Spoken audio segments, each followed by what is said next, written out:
Il parle à une caméra. Fatigué. Déterminé. Air Delcourt. Il nous surveille. Mais la vérité finira toujours par trouver une voie. Ma fille est encore jeune. Mais un jour, elle comprendra pourquoi j'ai choisi de ne pas me taire. Sarah entre dans la salle de conférence. Toute l'équipe est là. Elisa, Jalil, les nouvelles recrues. L'atmosphère est tendue. Le combat que je mène n'est plus seulement pour Hawa. C'est pour mon père, pour Gabriel, pour toutes celles qu'on a réduites au silence. Mais tu sais que cette guerre se gagnera avec des preuves, pas des discours. Gabriel entre. Il tient une enveloppe scellée. On a une piste, une vidéo. Elle montre Valran en présence de 3 témoins disparus, dont un lié à l'opération militaire où ton père est mort. Ils se regardent tous, silencieux, terrifiés, mais unis. Sarah se rend à une adresse indiquée par la mystérieuse femme au téléphone. Une vieille dame ouvre. Elle a les mêmes yeux qu'elle. Elle s'appelle Claire Delcourt. 62 ans. Fille cachée du père de Sarah, d'une relation en Haïti lors d'une mission humanitaire. Il m'a protégée de loin. Il envoyait de l'argent, des lettres. Puis un jour, plus rien.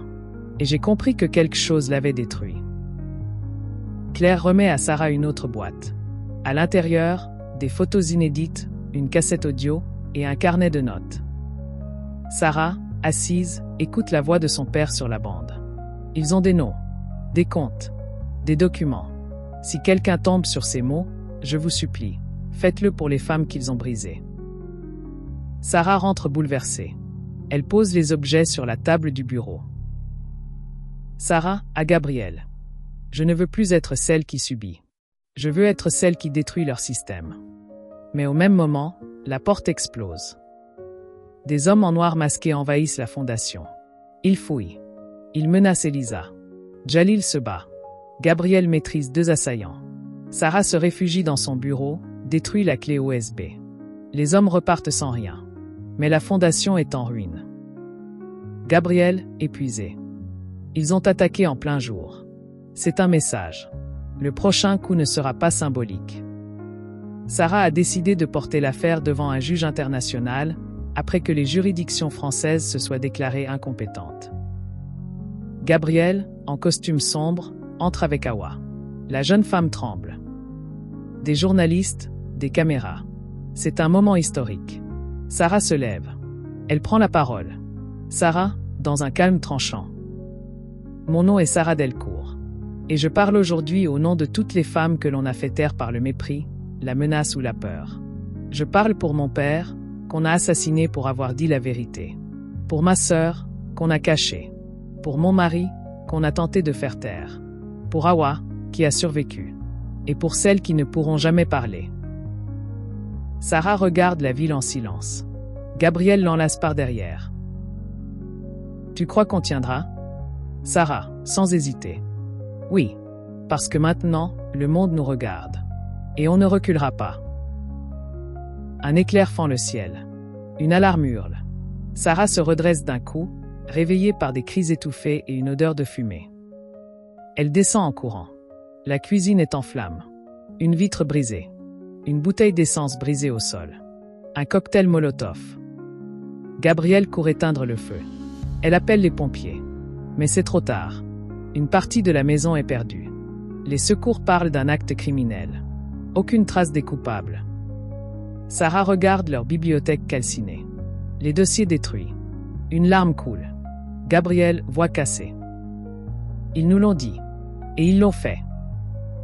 Jalil part à Bruxelles pour protéger un témoin. Elisa se cache à Marseille. Hawa est envoyée dans une maison protégée par Interpol. Sarah et Gabriel quittent la ville. Direction un vieux chalet en montagne appartenant à la famille de Claire, la sœur de Sarah. Ils roulent toute la nuit. En silence. Gabriel, en conduisant. J'ai mis une balise sur la voiture. Si on disparaît, tu enverras le signal. Disparaître? Tu crois qu'ils iront jusqu'à? Il ne répond pas. Le chalet est froid. Isolé. Le réseau ne passe pas. La neige recouvre tout. Ils allument le feu, vivent à la bougie. Ils lisent. Ils parlent. Lentement. Comme s'ils apprenaient à revivre dans le silence. Tu crois qu'on est devenus des fugitifs? Gabriel. Non. On est devenus dangereux. Parce qu'on a réveillé des vérités qui dormaient. Un soir, il danse sur une vieille chanson. Pieds nus sur le parquet. Elle pose sa tête contre lui. Sarah, chuchotant. Je suis effrayé. Mais jamais je n'ai aimé aussi profondément. Gabriel. Moi non plus. Et c'est pour ça qu'on survivra. Une vidéo est diffusée. Valran, lors d'un gala, en train de menacer une femme dans un salon privé.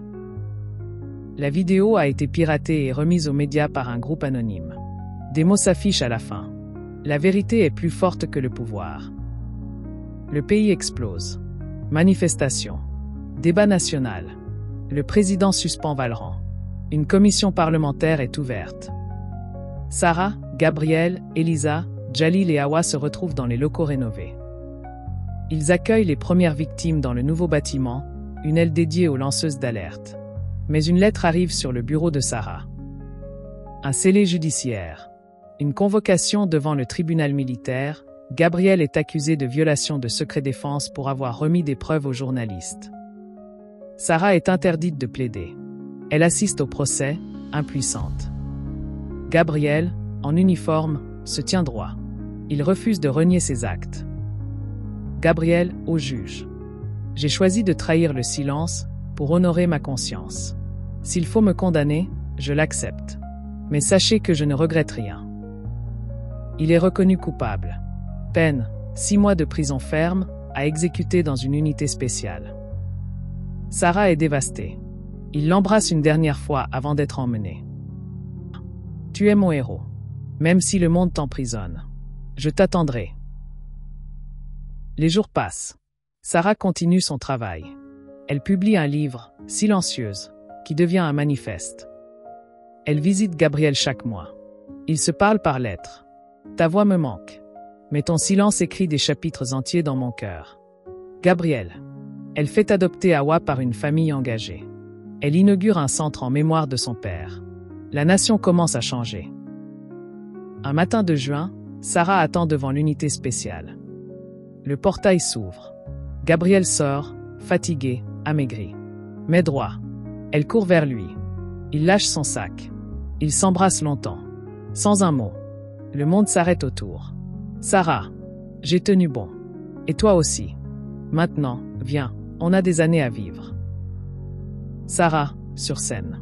Elle parle devant une salle comble. Le silence tue. La peur emprisonne. Mais la vérité libère. J'ai aimé un homme que la vérité a blessé. Et il m'a aimé au point de m'y suivre. Aujourd'hui, nous ne sommes plus des survivants. Nous sommes des bâtisseurs. Dans le public, Gabriel, en costume, la regarde. Ému. À ses côtés, Hawa, Claire, Elisa, Jalil et des dizaines de femmes.